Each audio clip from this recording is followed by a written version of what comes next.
అన్నమయ్య జిల్లా రాగిమాను దిన్నెపల్లిలో బాలిక అంత్యక్రియలు ముగిశాయి. ఈ క్రమంలో బాలిక తల్లిదండ్రులు సంచలన వ్యాఖ్యలు చేస్తున్నారు. ఈ కేసులో నిందితుడు కులవర్ధన్ తల్లి పాత్ర ఉందని ఆయన ఆరోపించారు. అంతేకాకుండా నిందితుడు ఇంటికొచ్చిన స్నేహితుల్ని కూడా విచారించాలన్నారు. ఈ ఘటనలో ఎవరెవరు ఉన్నారనే దానిపై నిగ్గు తేల్చాలని డిమాండ్ చేశారు. ఇక ఈ ఘటనపై ఎస్పీ ధీరజ్ వివరించారు. బాలిక హత్య కేసులో నిందితుడు ఆత్మహత్య చేసుకున్నాడని ఎస్సీ తెలిపారు. పిఎస్ కు తీసుకెళ్తుండగా నిందితుడు తప్పించుకున్నాడని, నిందితుడి కోసం ప్రత్యేక బృందాలు గాలించాయన్నారు. చెరువులో కులవర్ధన్ మృతదేహం లభ్యమైందని అన్నారు. ఇదే అంశానికి సంబంధించి పూర్తి డీటెయిల్స్ మా కరెస్పాండెంట్ సుధీర్ అందిస్తారు. సుధీర్, చెప్పండి.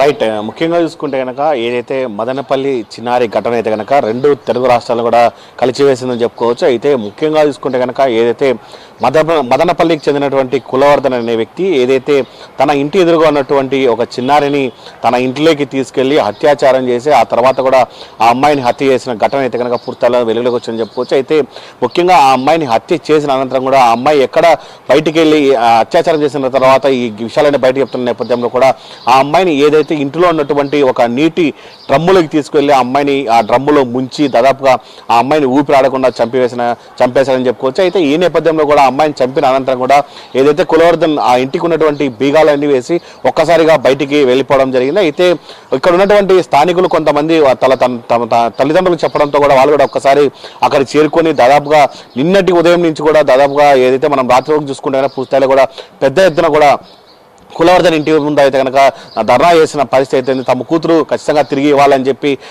కూర్చొని అక్కడ ధర్నా చేసిన పరిస్థితి. ఇది రాష్ట్ర వ్యాప్తంగా కూడా పూర్తిస్థాయిలో కుదివేసిందని చెప్పుకోవచ్చు. అటు రాష్ట్ర సీఎం చంద్రబాబు నాయుడు కావచ్చు, అటు డిప్యూటీ సీఎం పవన్ కళ్యాణ్ కావచ్చు, మరోపక్క రాష్ట్ర హోంమంత్రి అనిత కూడా ఈ ఘటనపై అయితే కనుక స్పందించడం జరిగింది.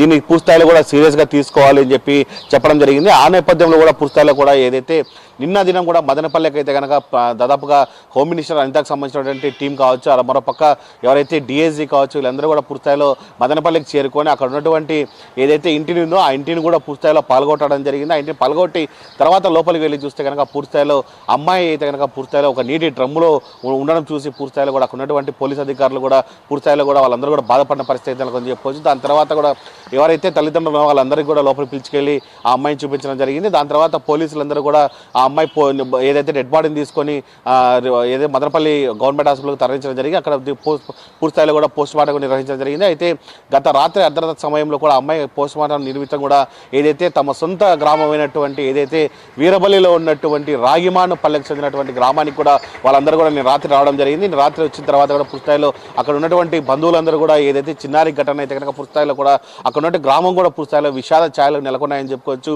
ఇవాళ ఉదయాన్నే మనం చూసుకోవచ్చు. దాదాపుగా ఆ అమ్మాయికి సంబంధించినటువంటి ఏదైతే పరామర్శించేందుకు కూడా ఇటు రాయచోటికి చెందినటువంటి టీడీపీ నేతలు కావచ్చు, మరోపక్క రాయంపేటకు చెందినటువంటి టీడీపీ నేతలు కూడా పూర్తిస్థాయిలో కూడా అక్కడికి వచ్చి ఆ అమ్మాయిని పరామర్శించడం జరిగింది. అలాగే మరోపక్క మనం చూసుకుంటే కనుక ఏదైతే దాదాపు మనం చూసుకోవచ్చు ఏదైతే బాలికకు సంబంధించినటువంటి అంత్యక్రియల్లో కూడా వాళ్ళైతే కనుక పాల్గొనడం జరిగింది. దాదాపుగా ఇంటి దగ్గర నుంచి ఊరి చివరి గ్రామం వరకు కూడా అందరూ కూడా ఆ అంత్యక్రియల్లో పాల్గొనడం జరిగింది. ఆ అమ్మాయికి కన్నీటి వీడ్కోలు కూడా పలకడం జరిగింది. ముఖ్యంగా తమ తల్లిదండ్రులు అయితే కనుక పూర్తిస్థాయిలో కూడా భావోద్వేగంతో వాళ్ళ కన్నీటి పర్యవంతమైన పరిస్థితి నెలకొందని చెప్పుకోవచ్చు. అయితే ఏదైతే ఆ అమ్మాయికి సంబంధించినటువంటి అంత్యక్రియలు అయిన తర్వాత కూడా పూర్తిస్థాయిలో ఎవరైతే బాలిక తల్లిదండ్రులు ఉన్నారో వాళ్ళు కూడా మీడియాతో మాట్లాడడం జరిగింది. ఈ ఘటనకు సంబంధించి పూర్తిస్థాయిలో కూడా మాకు అనుమానాలు ఉన్నాయి అని చెప్పి మాట్లాడడం జరిగింది. అయితే ఏదైతే బాలికకు సంబంధించి అంత్యక్రియలు పూర్తయ్యే లోపలే మనం చూసుకుంటే కనుక మరోపక్క దాదాపుగా చూసుకుంటే కులవర్ధన్ కూడా దాదాపుగా ఏదైతే కూనవారి పల్లెకి చెందినటువంటి ఒక ఏదైతే చెరువు ఉందో ఆ చెరువులో పూర్తిస్థాయిలో కూడా అక్కడ ఆ దూకి ఆత్మహత్య చేసుకోవాలని చెప్పి పోలీసులు కూడా మీడియాకు సమాచారం ఇవ్వడం జరిగింది.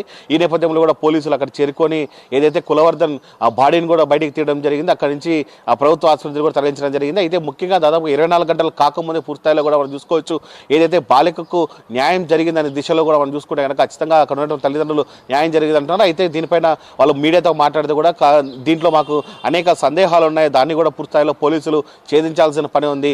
కేవలం ఏదైతే కులవర్ధనకు సంబంధించినటువంటి అమ్మ కూడా దీంట్లో ఉంది, ఆమెను కూడా పూర్తిస్థాయిలో విచారించాలి, ఆమె పైన కూడా కేసు పెట్టాలని చెప్పి ఎవరైతే బాలిక తండ్రి ఉన్నాడో ఆయన కూడా ఆరోపించడం జరిగింది. అలాగే మరో కోణంలో చూసుకుంటే కనుక దాదాపుగా కులవర్ధనకు సంబంధించినటువంటి ఒక ఫ్రెండ్ ఉన్నాడు. ఆ ఫ్రెండ్ కూడా పూర్తిస్థాయిలో అతన్ని కూడా ఈ కేసులో అతన్ని కూడా కేసు నమోదు చేయాలి, అతను కూడా తీసుకురావాలని చెప్పి వాళ్ళు కూడా డిమాండ్ చేసిన పరిస్థితి ఉంది. మరోపక్క ఎవరైతే బాలిక తల్లి ఉందో ఆమె కూడా మీడియాతో మాట్లాడడం జరిగింది. ఖచ్చితంగా నా కూతురిని ఎవరైతే చంపారో వాళ్ళందరినీ కూడా ఖచ్చితంగా వాళ్ళకి కూడా శిక్ష వేయాలని చెప్పి ఆమె కూడా కోర్పరుస్తున్న పరిస్థితి ఉంది. అయితే మరోపక్క ఏదైతే అంత్యక్రియల అనంతరం కూడా పూర్తిస్థాయిలో మరోపక్క అయితే కనుక ఎవరైతే అన్నమయ్య జిల్లా ఎస్పీ ధీరజ్ కునిబిల్లి కూడా పూర్తిస్థాయిలో మీడియా సమావేశం నిర్వహించడం జరిగింది. ఈ మీడియా సమావేశంలో కూడా ఆయన ఆసక్తికరమైన కామెంట్స్ కూడా చేయడం జరిగింది. అయితే నిన్నటి దినం కూడా ఎవరైతే మనం నిందితుడిని పట్టుకోవడం జరిగింది. నిందితుడిని పట్టుకున్న అనంతరం కూడా ఏదైతే తమకు సంబంధించినటువంటి రక్షక వాహనంలో అతను కూర్చోబెట్టిన తర్వాత కూడా అతనైతే కనుక తమ వాహనాన్ని అక్కడ ఉన్నటువంటి పోలీసులందరినీ కూడా అక్కడ ఏమార్చి పారిపోయాడు. అతని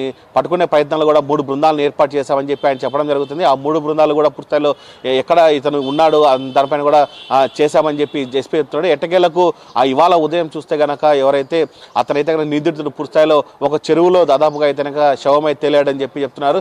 దీనిపైన అన్ని కేసు నమోదు చేయడం జరిగింది. అలాగే వాళ్ళ కుటుంబ సభ్యులకు కూడా దీనిపైన సమాచారం అందించామని చెప్తున్నారు. మరోపక్క రాష్ట్ర ప్రభుత్వం నుంచి కూడా దాదాపుగా ఏదైతే బాలికకు రావాల్సినటువంటి ఏమేమైనా అవన్నీ కూడా ఖచ్చితంగా చేస్తామని చెప్పి అటు సీఎం చెప్పడం జరిగింది. మరోపక్క డిప్యూటీ సీఎం జరిగింది. ఏదేమైనా సరే రాష్ట్ర ప్రభుత్వం నుంచి కూడా పూర్తిస్థాయిలో కూడా ఈ కుటుంబానికి న్యాయం చేయాలని చెప్పి అక్కడ ఉన్నటువంటి ఆ స్థానికులు కూడా కోరుతున్న పరిస్థితి ఇక్కడ ఉందని మనం చెప్పుకోవచ్చు. Right, thank you Sudheer.